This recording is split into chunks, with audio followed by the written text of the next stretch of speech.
Agarda headshotlaringiz uchmasa, prosta svetni o'chirib uxlavorish bu yechim bo'la olmaydi. Menimcha ko'pchiligingiz nastroyka deganda faqatgina chustительностьni tushunasiz. Ya'ni faqat sizga chustительность raqamlarini aytishgan, siz o'shani ishlatgansiz va headshot tegsa, bu yaxshi nastroyka. Agarda tegmasa, bu yomon nastroyka. Lekin ba'zi bir boshqa nastroykalar ham bor, sizda o'yiningizni tezlashtiradi, o'yiningizni 180 gradusga o'zgartirishi ham mumkin. Men bugungi videoda aynan o'shalarni ko'rsataman.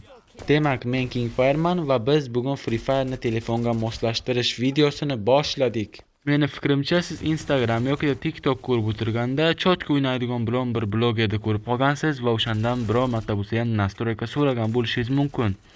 Va ular sizga kamida mana bunaqa javob beradi.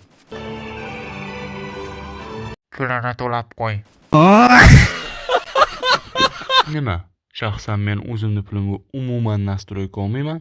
Chunki o'zimni telefonimni faqatgina o'zim tushunaman va qanday nastroyka qilishni o'zim bilishim mumkin. Qolganlar qayerdan biladi? Ha, bu mavzu bir paytlar Instagramda rosa trend bo'ldi.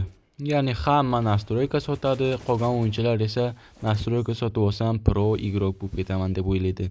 Lekin tajriba kerak bu o'yinda ham bolalar. Albatta o'zingizni taktikangiz bo'lmasa, nastroykani umuman foydasi yo'q. What? Taktikalarni o'rganish uchun esa shaxsan o'zim qo'llagan usul boshqa zo'r o'ynaydigan youtuberlarni o'yinini ko'rish.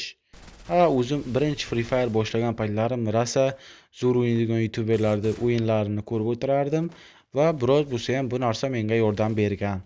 Va men o'sha o'yinni yangi boshlab yurgan paytlarimda faqat chustительностьni yaxshilash o'yinni chotka qiladi deb o'ylardim, lekin telefondagi nastroykalarni ham o'zgartirish kerak ekan.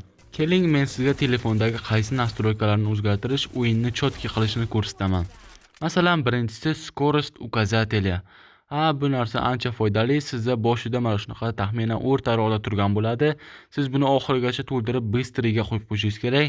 Bu ekraningizni tezroq qimlatadi va bu o'yiningiz uchun ancha foydali.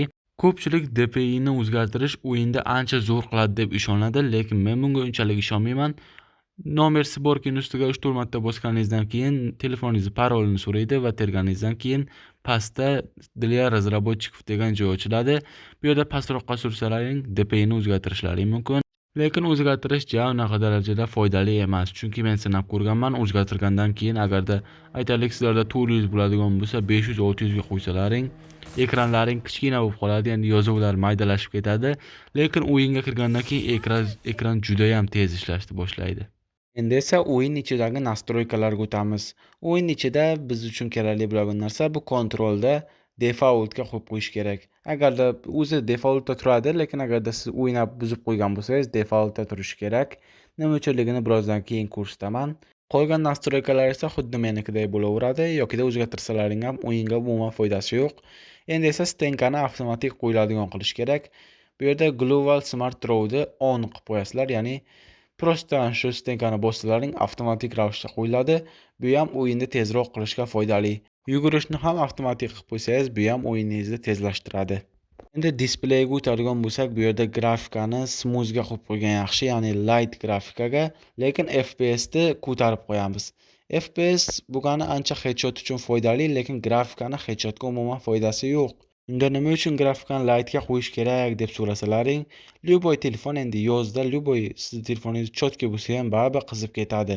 Agarda sizni qo'lingizdan mezozoy davridan qolib ketgan telefon bo'ladigan bo'lsa ham, FPS ni ham tushirib qo'yganingiz ma'qul, chunki FPS ko'tarish bu mezozoy davrida qolib ketgan telefonda ancha qizitaveradi. Headshot nastroykani qanday qilamiz deb so'raydigan bo'lsalaring, headshot nastroyka qilish uchun mana bu ikkita ilovani ishlatish sizlar uchun foydali, chunki o'zim ishlatib ko'rganman, o'zim ishlatganligim uchun sizlarga maslahat beryapman. Demak, shu fursatda biz Free Fire ga telefonni moslashtirish videosini yakunlaymiz.